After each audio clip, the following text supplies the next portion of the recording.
hi hello అందరికీ నమస్తే welcome to మన 9 టీవీ నేను మీ కథన కవిత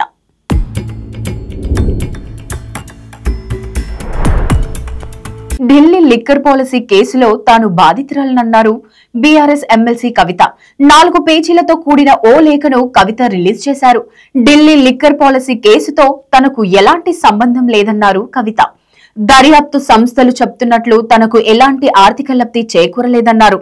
ఢిల్లీ లిక్కర్ పాలసీ కేసులో సిబిఐ ఈడీ దర్యాప్తు కంటే మీడియా విచారణే ఎక్కువ జరిగిందన్నారు కవిత రాజకీయంగా వ్యక్తిగతంగా తన ప్రతిష్టను దెబ్బతీసేలా వ్యవహరించారన్నారు కవిత వ్యక్తిగత ఫోన్ నంబర్ను ఛానళ్లలో ప్రసారం చేసి తన గోప్యత దెబ్బతీశారన్నారు కవిత ఢిల్లీ లిక్కర్ పాలసీ కేసులో 4 సార్లు విచారణకు హాజరయ్యానన్న కవిత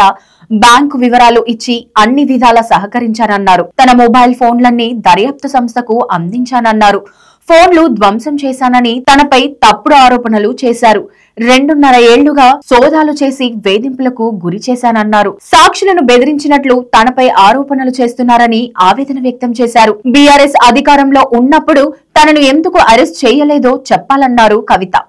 95% కేసులు ప్రతిపక్ష నేతలకు సంబంధించినవేనంటూ లేఖలో పేర్కొన్నారు బీజేపీలో చేరితే వెంటనే కేసు విచారణ ఆగిపోతుందన్నారు విపక్ష పార్టీలు న్యాయ వ్యవస్థ వైపు ఆశగా ఎదురుచూస్తున్నాయన్నారు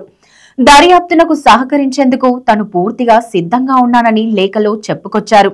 ప్రస్తుత పరిస్థితుల్లో బెయిల్ మంజూరు చేయాలని కోరారు కవిత చిన్న కుమారుడికి పరీక్షలు ఉన్నాయని తల్లిగా తనతో ఉండాలనుకుంటున్నట్లు లేఖలో స్పష్టం చేశారు తాను లేకుంటే తన కుమారుడిపై ప్రతికూల ప్రభావం పడుతుందన్నారు కవిత తన బెయిల్ అభ్యర్థనను మళ్లీ పరిశీలించాలని కోరుకుంటున్నానని లేఖలో చెప్పారు కవిత